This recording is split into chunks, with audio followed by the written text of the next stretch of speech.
eu sempre acompanhei muito a realidade americana, de como que as coisas elas aconteciam nos Estados Unidos relacionados à educação especial, a como que a análise do comportamento entra na educação especial, o quanto que nós temos vários analistas do comportamento que atuam como professores da educação especial.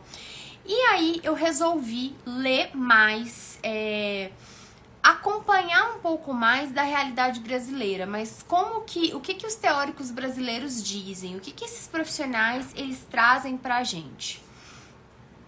E eu fui ler algumas coisas, eu fui assistir alguns vídeos, eu fui assistir alguns conteúdos, e que eu fiquei muito surpresa com o posicionamento de determinados teóricos, que são pessoas que estão dentro de universidades públicas e são pessoas que estão formando outras pessoas na área da educação.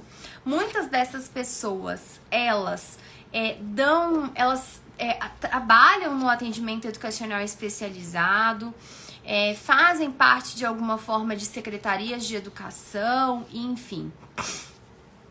E eu fui realmente ler o que essas pessoas têm escrito, o que elas têm produzido de artigos, de posicionamentos, de conteúdos. E eu não vou citar aqui os nomes desses autores, e eu vou explicar para vocês por que eu não vou citar o nome desses autores. Porque como eu discordo de muitos pontos trazidos por essas pessoas, que estão dentro de universidades públicas, que estão dentro do mundo da educação. Se alguém tiver interesse de pesquisar, de saber mais sobre isso, vocês pesquisam.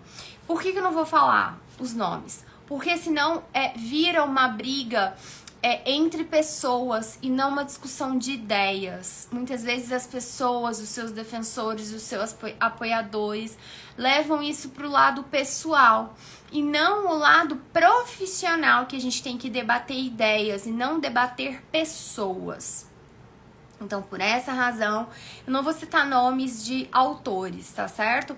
Eu até cito o nome de autores, mas dentro dos ambientes de prática supervisionada, porque é o que eu sempre falo, a gente tem ali dentro um ambiente seguro para que a gente possa discutir ideias, para que a gente possa debater ideias, e ali a gente tem pessoas que têm uma unicidade também de ideias, né? Claro que elas discordam, elas têm o seu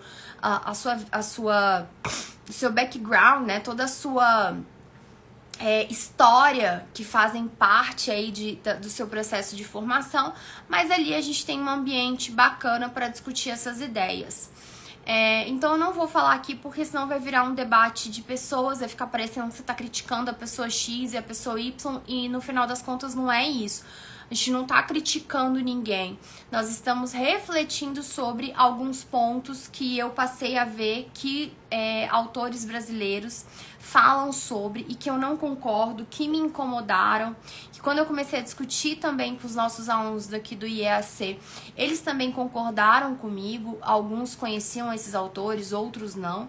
E a gente teve uma troca muito bacana e eu queria trazer essa troca aqui para vocês. E um dos pontos que eu comecei a ler foi o seguinte: foi relacionado à formação dos professores do atendimento educacional especializado.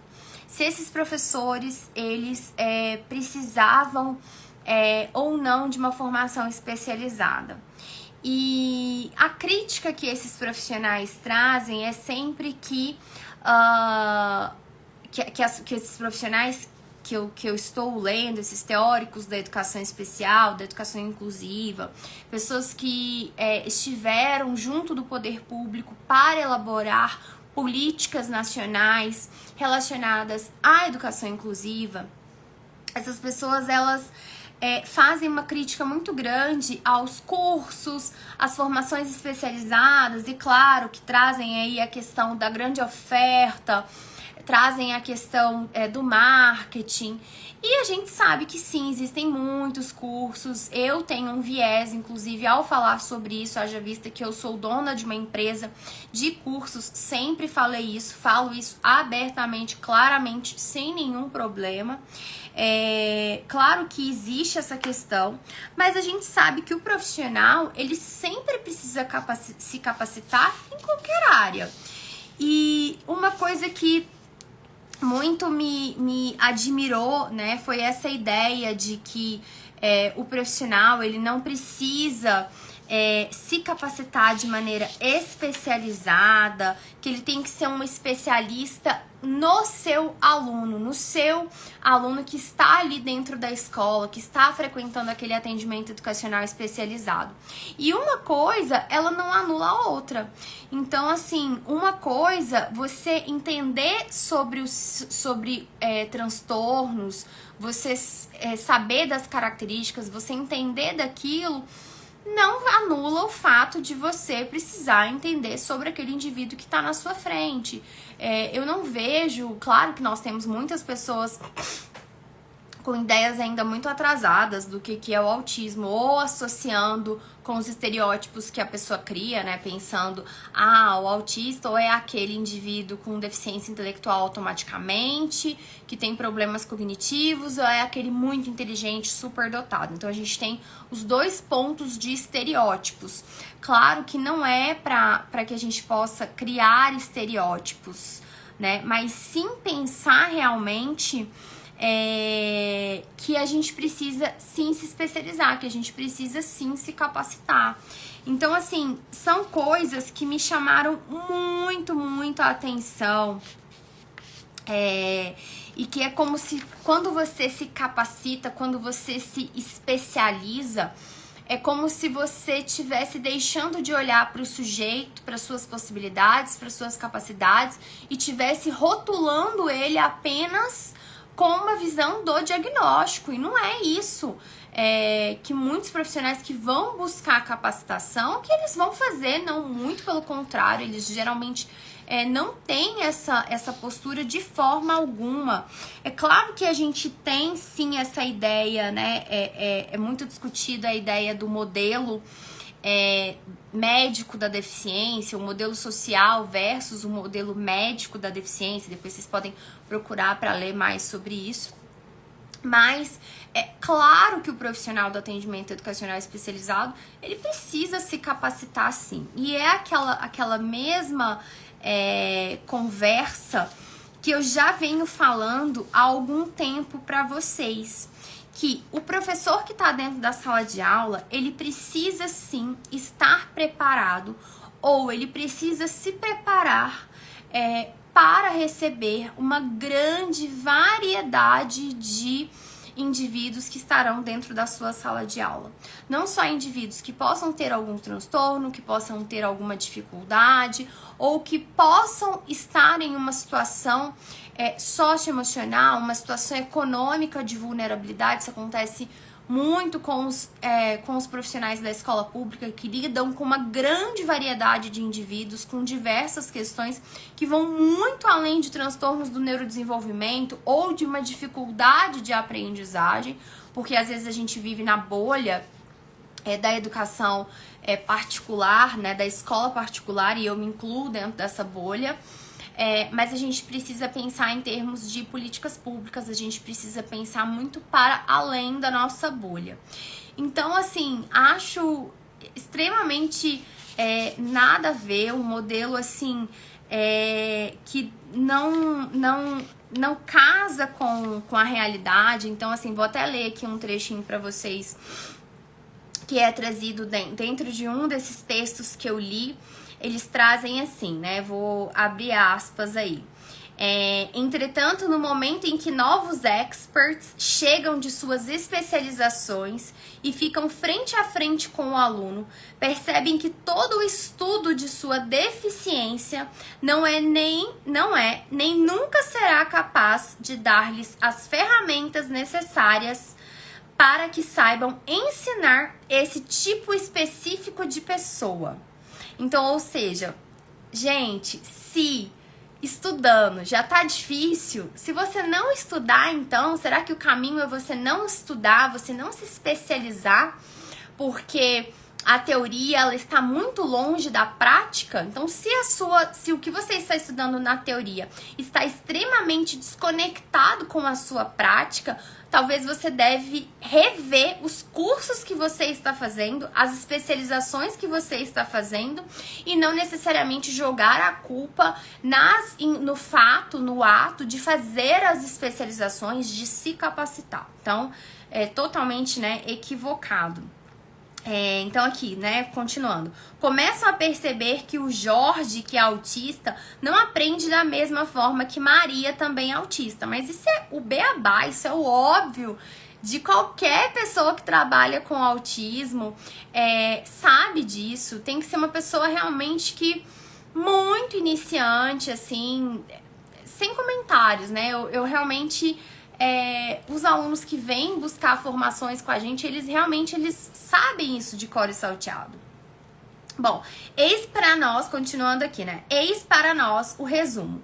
O uso do diagnóstico como um definidor de uma conduta na educação falha miseravelmente porque supervaloriza a semelhança biológica. Autistas aprendem igual, em vez de entender e valorizar as diferenças para além do biológico. Autistas não aprendem igual, mesmo sendo diagnosticados igualmente, porque a aprendizagem é um ato individual. Gente, pelo amor de Deus. As pessoas que trabalham na educação, que trabalham na saúde, que estudam sobre transtornos do neurodesenvolvimento, que vão entender dessa área, elas sabem disso. Elas podem não ter todo o conhecimento. Mas se o diagnóstico ele não fosse importante, por que ele existiria? Por que existiriam pesquisas focadas em se fazer diagnóstico? Por que existiriam tantos recursos em países com muito mais dinheiro que o nosso, focados em estudar sobre isso, em organizar todos esses conjuntos de transtornos dentro de um manual? Então não teria necessidade de você fazer isso. Você faz isso porque quando você agrupa essas características dentro de determinados transtornos, você tem uma maior unicidade de pesquisas que são produzidas, porque houve um combinado ali científico. Olha, nós vamos dar esse nome aqui para esse conjunto de características X, Y, Z. Mas isso não significa de forma alguma que você deixa de olhar para o indivíduo e que o diagnóstico é o seu definidor. Claro que nós vamos ter pessoas, como eu falei, que tem sim esses estereótipos, que tem sim essas visões totalmente equivocadas do que é o TDAH, do que é o autismo, o transtorno do espectro autista, do que é um transtorno de aprendizagem. Mas assim, não tem nada a ver, uma coisa ela não vai invalidar a outra, ela só vai te ajudar. Quando você entende daquele transtorno, ela é um impulsionador para que você possa entender das possíveis características que aquele indivíduo pode ou não ter e que essas características elas poderão ser manifestadas de uma maneira diferente. Então, uma coisa, ela não vai anular a outra. E é sim muito importante que nós tenhamos esse conhecimento sobre os diagnósticos e sobre as características daquele transtorno. E não é porque você faz isso que você está dizendo que você só vai intervir, você só vai dar um atendimento individualizado, você só vai dar acesso a direito se esse indivíduo tiver o diagnóstico. Não, o diagnóstico não pode ser um impeditivo de acesso a serviços, uma justificativa para que aquele indivíduo não tenha acesso a serviços. Não, não é sobre isso. Assim, uma visão totalmente deturpada, né? Totalmente equivocada. E eu realmente me surpreendi muito com essas posições de teóricos da educação especial. E aí, gente, a gente precisa entender esses pontos, né? Por quê? Por que é tão importante a gente ver? Eu acho interessante ver como que pessoas que estão dentro da academia estão formando as pessoas da educação. E aí fica muito confortável para o professor também, para o profissional do atendimento educacional especializado, ele fala, não preciso me capacitar não, eu preciso só conhecer do João. Eu não preciso conhecer, estudar sobre transtorno, sobre as características, sobre quais são as melhores evidências dentro daquele transtorno, quais são as melhores práticas. Então, assim, fica uma situação muito confortável, porque a própria academia está te formando com esse ideal, que a prática, ela sobrepõe, a ideia que dá, né, é que a prática, ela se sobrepõe totalmente ao estudo teórico. E então, para que existe cursos? Para que existem pesquisas? Elas saem da onde? Então, assim, com qual objetivo? Se a gente não precisa estudar essas coisas, se a gente não precisa saber. Então, assim, são bem complicados e que eu realmente fiquei muito surpresa com essa posição, sabe? E eu também fui ler, além de ler o que esses teóricos estão dizendo, eu fui, claro, ver o que nos dizem as leis. E, em especial, o que nos dizem, o que nos diz, né, a Política Nacional de Educação Especial de 2020. Porque é muito interessante, e eu até agora não entendi, se alguém souber o porquê, depois me mande um direct me explicando, mas é que esse grupo de docentes, de profissionais que estudam, que escrevem, que estão dentro de universidade pública da educação especial, quando eles vão falar de educação especial, eles se baseiam na Política Nacional de Educação Especial de 2008 e não na de 2020. Então, isso também não consigo entender qual é a base disso. Haja vista que nós já temos uma política nacional mais recente, que é a de 2020, baseada aí nas últimas leis. E sempre que esses profissionais, pesquisadores, professores falam da educação especial, mesmo em vídeos recentes, eles se baseiam na Política Nacional de Educação Especial de 2008 e não na de 2020. E assistindo e lendo uma série de conteúdos destes profissionais, a gente vê muito também uma questão política, né? Buscando trazer uma questão política aí para a educação. E eu aqui não vou falar de política, não vou me posicionar, porque não é sobre isso, não é essa a questão.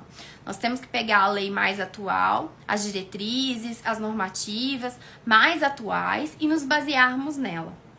E uma coisa que essa Política Nacional de Educação Especial de 2020 traz, que foi a grande discussão também de 2020, que nós devemos ter um modelo de educação especial e não um modelo de educação inclusiva, que muitas pessoas elas deturpam o que está na lei, elas deturpam uma série de coisas e saem postando e se posicionando. Eu não vou entrar a fundo nesse assunto específico, trazer as diferenças e tudo, mas é que tem coisas que são tão óbvias que são trazidas que todo professor ele deveria ser bem treinado, mas isso é óbvio. Um professor, para qualquer indivíduo, ele deveria ser bem treinado, seja para um indivíduo com algum transtorno do neurodesenvolvimento, seja um indivíduo neurotípico e que aprende com facilidade. É óbvio que nós temos que ter professores bem treinados dentro da sala de aula, isso é uma coisa óbvia. O que acontece para os alunos que têm alguma dificuldade de aprendizagem ou um transtorno do neurodesenvolvimento é que, de fato, o que você precisa muitas vezes com esses alunos, já que as pessoas querem falar, vamos falar do chão da escola, o que acontece na prática e etc. Então, vamos falar sobre isso. O que acontece com esses alunos é que quando eu tenho a oportunidade de ter um professor, que eu chamo de Beth com os meus alunos, aqueles alunos que estão lá na escola, eles terem uma Beth do lado deles. Quem que é essa Beth? Alguns locais, é um nome fictício que eu inventei, mas em alguns locais vão chamar essa pessoa de professora de apoio, de mediadora escolar. Não é uma cuidadora, tá? Não é alguém para ajudar o indivíduo a se alimentar, levar no banheiro, trocar a fralda, ajudar a se deslocar pela escola. Não. É alguém para realmente ajudar na parte da aprendizagem desse indivíduo. Então, quando eu tenho uma Beth, que cada lugar vai ter seu nome, por isso eu criei esse nome fictício de Beth, que cada lugar, cada indivíduo vai ter uma Beth ao seu lado para dar mais oportunidades de aprendizagem para esse aluno, para ter um ensino de 1 para 1, realmente esse é o ideal. Por quê? Porque eu potencializo as oportunidades de aprendizagem desse indivíduo. O que acontece é isso. Porque quando eu tenho um professor numa sala de aula, um professor para 25 crianças, para 30 crianças e por aí vai, eu não tenho a oportunidade, esse professor, ele não vai conseguir dar tanta atenção e dar tanta oportunidade de aprendizagem, de repetição, que esse indivíduo, muitas vezes, ele vai necessitar para o seu aprendizado de fato ocorrer. O que a gente vai ter? A gente vai ter uma educação dentro da BNCC, da Base Nacional Curricular, que ela é extremamente conteudista. Então, nós temos uma demanda muito grande dentro da escola, porque nós temos uma demanda de conteúdos dentro da BNCC, nós temos demandas administrativas que os professores são colocados, nós temos demandas sociais que os professores são colocados, de preparar a surpresa do Dia dos Pais, ensaiar para a festa junina, enfim, todas aquelas questões que nós temos dentro da escola. E o professor, ele realmente é colocado numa grande quantidade de trabalho. E daí, o Pedro, que tá lá na escola, por exemplo, ele vai se perder no meio dessa quantidade de demandas. E aí, quando ele tem uma Beth do lado dele, para que, se a turma tá indo ensaiar pra festa junina, mas ele tem uma sensibilidade auditiva e ele não quer apresentar, ele não quer ensaiar, e o Pedro pode ficar na sala de aula com a Beth, tendo uma aula extra de algum conteúdo que precisa ser aprendido e que não foi. Então, muitos desses teóricos da educação especial, eles também são contra a adaptação e a modificação do currículo, muitas vezes. Então, você tem que ensinar as mesmas coisas. Você pode ensinar de uma forma diferente. Como que você vai ensinar fração para o menino que não faz nem soma? É muito complicado. Então, isso não significa que você vai deixar de dar uma aula de matemática para ele, mas você vai ter que consideravelmente fazer uma alteração no conteúdo. Então, isso é colocado por muitos teóricos como você está excluindo aquele indivíduo. Não é excluir o indivíduo, você está olhando o que é melhor para o indivíduo naquele momento. Essa é a minha posição. É a minha opinião, é como eu vejo. É o melhor, eu tenho que olhar o que é melhor para o indivíduo, não o que é melhor naquele momento para a comunidade. Por isso que é muito importante esse indivíduo ele ter uma Beth do lado dele. Ele ter realmente alguém para poder dar mais oportunidades de aprendizagem para ele, para poder fazer para poder executar as atividades, porque essas atividades já devem vir prontas, porque não vai ter como a Beth cuidar do menino naquele momento e fazer adaptação ou modificação de um conteúdo de um currículo. Então, não vai ter como. Cada região ela usa um nome, tá? Então eu não vou usar nomenclaturas, porque cada região ela usa um nome. Com relação à adaptação do currículo, PDI é Plano de Desenvolvimento Infantil, você tem diversas nomenclaturas, diversos nomes, e eu nem entendo dessas nomenclaturas e desses nomes, porque eu não trabalho com isso na minha prática, trabalhando com escola pública, tá? Mas aí alguém vai falar, mas isso tinha que ter na particular também. Tá, devia, mas cada um vai ter um nome diferente. Enfim, é uma confusão que nem as pessoas que trabalham com isso entendem. Pra vocês verem o quanto que é complexo. Então, assim, a gente precisa ter esse pensamento de você, quando a gente fala nesses indivíduos, ter uma BET, ter uma atendente terapêutica, um mediador escolar, uma professora de apoio, a gente fala isso porque nós sabemos que aqueles indivíduos que têm algum transtorno de aprendizagem ou algum transtorno especificamente um transtorno do neurodesenvolvimento, onde o transtorno de aprendizagem faz parte dos transtornos do neurodesenvolvimento, um indivíduo autista, um indivíduo com qualquer questão, quando ele tem esse apoio individualizado, quando ele tem uma pessoa do lado dele, para, igual eu tô falando, dar mais oportunidades de aprendizado para ele. Muitas vezes os alunos que têm algum transtorno, eles precisam dessa instrução de 1 para 1. Tanto que um ponto importante da gente sempre avaliar e da gente sempre olhar é se esse aluno, ele responde a instruções em grupo. Então, eu tô aqui na minha sala de aula, eu tô dando uma aula para 20 crianças, e se eu falar, turma, agora vamos pegar a agenda, pessoal, bora pro parque, hora do lanche, vamos lá? Então, se eu der uma direção, se eu der um comando para a turma inteira, esse indivíduo atende a esses comandos? Ou eu preciso ir lá, parar, falar individualmente com ele, falar assim, ó, Pedro, vamos, eu preciso ir lá, chegar no Pedro, encostar nele, ir colocando a mão nele para ele poder ir andando. Então, assim, é esse tipo de ajuda que muitas vezes no chão da escola, como as pessoas gostam de falar, as pessoas da educação, você passa e o professor regente da sala de aula não consegue fazer isso.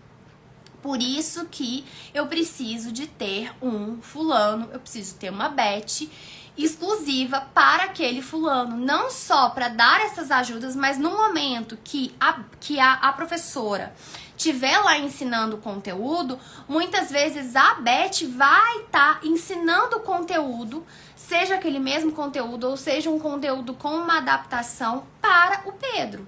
Então a gente precisa ter isso. O ideal, Michelle, vai precisar pro resto da vida?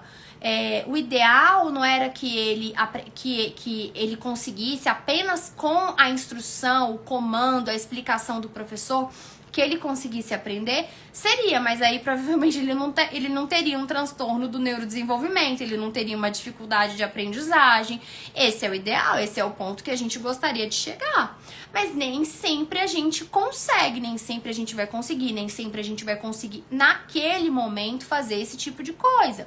Então é isso que às vezes as pessoas não entendem. Eu preciso de alguém que entenda, alguém que tenha formação, não é um cuidador, não é uma pessoa para levar ao banheiro, para ajudar a se alimentar, para empurrar a cadeira de rodas, não, se for um deficiente físico, não.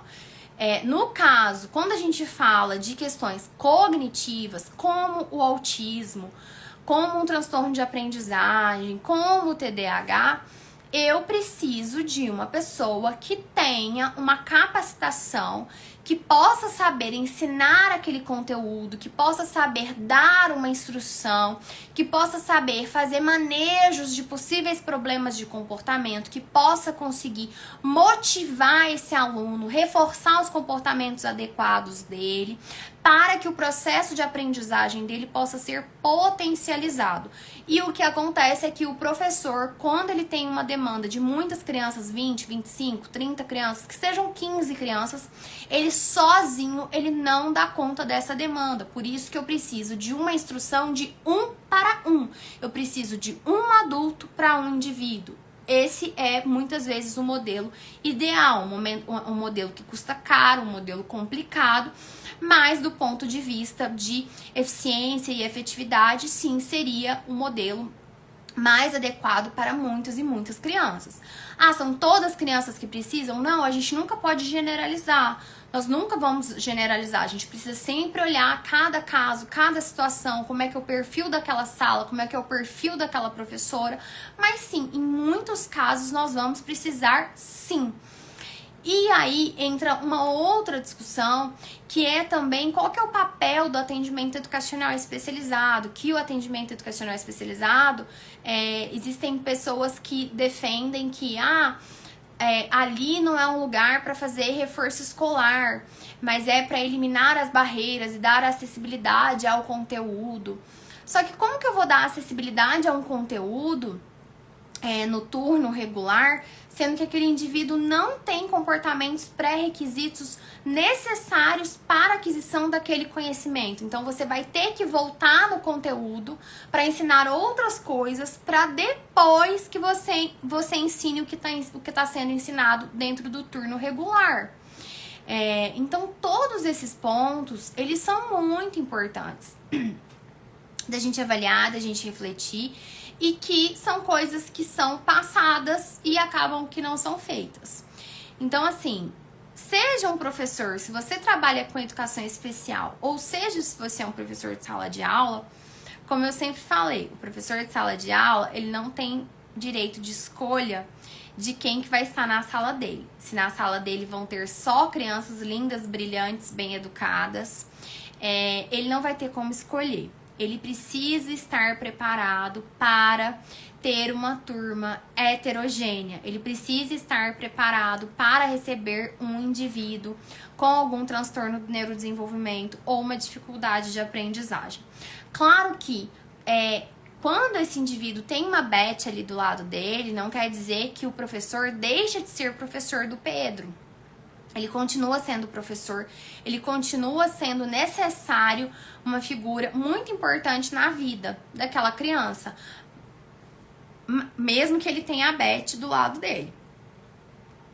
Só que eu não posso fazer com que aquele professor regente da sala dê o dobro, o triplo do tempo de atenção para aquele aluno que tem um transtorno do neurodesenvolvimento e deixe os outros alunos. Isso não pode acontecer. Claro que nem sempre isso é uma medida matemática, quanto tempo de atenção você deu para cada aluno. Num dia você pode dar mais, num dia você pode dar menos. Só que a gente também não pode ser injusto com os neurotípicos. Nós precisamos ter bom senso, porque os neurotípicos não podem ser prejudicados porque o coleguinha dele precisa de mais atenção, e muitas vezes uma atenção que ele necessita de uma atenção e de uma instrução individualizada, ele precisa desse 1 para 1. Então esse é um grande problema. Então a gente também precisa pensar sobre esses aspectos de ser justo, de trazer o que é possível. Obrigada aí pelos elogios, obrigada Lilian, obrigada, acho que foi a Edna que trouxe, né, que é nossa aluna. Vou até pegar aqui. Ai, eu perdi aqui. Eu tô meio lenta e meio sonsa hoje, gente. Vocês vão me desculpar. Então, assim, esses pontos todos a gente precisa pensar, a gente precisa refletir, a gente precisa orientar os profissionais, convidar para a reflexão. Então é lógico, respondendo a pergunta da live, né, que o professor do atendimento educacional especializado e o professor da sala de aula regente precisam ser bem treinados, precisam ser bem preparados, precisam estudar realmente sobre como que eles podem organizar um conteúdo para que ele possa ser mais facilmente aprendido, como que eles podem dar uma instrução para que ela possa ser mais facilmente compreendida. Então, todos esses pontos, eles precisam ser feitos e constantemente eles não são feitos. Então, como que a gente pode pensar em termos de quais são as melhores evidências que eu tenho dentro da educação? E daí a gente pensar sobre como que a ciência do comportamento, que fala totalmente sobre aprendizagem, sobre processo de aprendizagem, ela casa com seus princípios, com seus estudos, para pensar em como ensinar o indivíduo repertórios acadêmicos e pedagógicos. Então, as pessoas ainda acham que é o ABA, que é fazer o ABA, que é o método ABA, que a escola não é lugar de fazer o ABA. Então, assim, primeiro que nem existe o ABA, isso nem existe. É a ABA, a análise de comportamento aplicada, que é uma ciência voltada realmente para a aprendizagem de novos comportamentos. Quando a gente fala de comportamento, a gente está falando de tudo aquilo que um indivíduo vivo é capaz de fazer.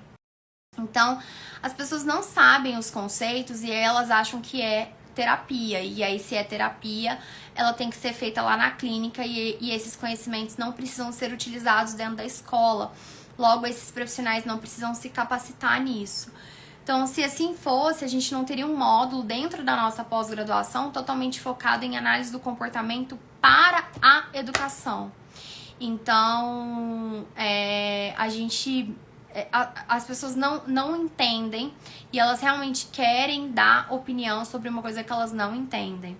Então, esse é um grande problema, um grande ponto que elas precisam entender e colocar esses conhecimentos. E realmente a gente tem poucos profissionais que dominam da ciência do comportamento com enfoque para a educação totalmente focada. Então, isso é importante a gente ter em mente, tá bom? Bom, então são essas as discussões que eu queria ter com vocês, esses pontos de reflexão, esses bate-papos sobre a educação, sobre a escola, sobre o atendimento educacional especializado, sobre como entender sobre uma ciência que está focada realmente em comportamentos de aprendizagem. Ela é importante para que você possa ser mais efetivo e eficaz no seu processo de ensino dentro da sua sala de aula, seja com indivíduos típicos ou população neurodiversa. Então isso é muito importante, tá bom? Quem me perguntou, se eu dou supervisão, eu não dou supervisão, eu só dou dentro dos nossos treinamentos, porque essa supervisão ela precisa ser casada com o que a gente já ensina aqui dentro do IEAC, com toda a ideia que a gente tem até um post aqui que eu falo porque que eu não dou supervisão, tá lá no feed. Eu não trabalho com o currículo, que na verdade não é uma avaliação, é um currículo de ensino PIC, eu não trabalho com ele. Tá bom? Já tive treinamento com ele, já fui para os Estados Unidos fazer treinamento logo que ele foi lançado em 2018, mas eu optei por não trabalhar com ele, certo? Então, gente, é isso. Espero que vocês façam essas reflexões, que vocês troquem essas ideias com as pessoas da educação, porque essa criança ela permanece 4 horas no mínimo dentro da escola. E aí as pessoas querem colocar que esses indivíduos só precisam estar nas clínicas. Mas aí uma criança não é esperado que ela viva dentro de uma clínica, é esperado que ela vá para a escola, é esperado que ela frequente locais na comunidade, que ela viaje com essa família. Então a gente precisa preparar essa escola, não tem muito para onde fugir. Não tem caminho.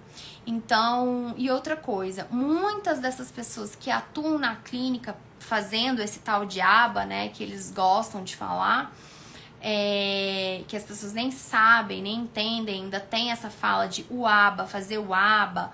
Essas pessoas nem entendem muitas vezes de repertórios acadêmicos e pedagógicos, de alfabetização, de ensino de habilidades focadas em independência e autonomia, se é o momento de ensinar habilidade à independência e autonomia, se não toda a questão acadêmica e pedagógica. Muitas vezes são pessoas que não têm essa compreensão desse tipo de repertório, porque só saber de análise do comportamento não é suficiente, como eu já falo há um bom tempo e eu tenho falado de maneira intensa. Só você saber de análise do comportamento não é suficiente. Precisa sim entender daquele transtorno, você precisa entender do público-alvo que você está atendendo, você precisa entender da habilidade que você quer ensinar, se for, por exemplo, alfabetização, se for toda aquela parte, né, de repertório matemático, todas as questões que são ensinadas dentro da escola. Então, tudo isso, o profissional ele precisa entender sobre isso. E aí você vai ter muitas pessoas que são da saúde, por exemplo, que elas não têm conhecimento e treinamento nessa parte específica, ela tem domínio de outras áreas. Então, a gente precisa de pessoas que entendam do processo de aprendizagem dentro da escola, consigam generalizar esse conhecimento, tá? Então, isso é fundamental. Bom, Elisângela, eu tenho uma live que, se eu não me engano, foi a última que eu fiz antes dessa, que eu falei sobre a aba de maneira detalhada. Então, eu recomendo você assistir por lá, tá bom? Mas a aba é a sigla em inglês para Applied Behavior Analysis, análise do comportamento aplicada.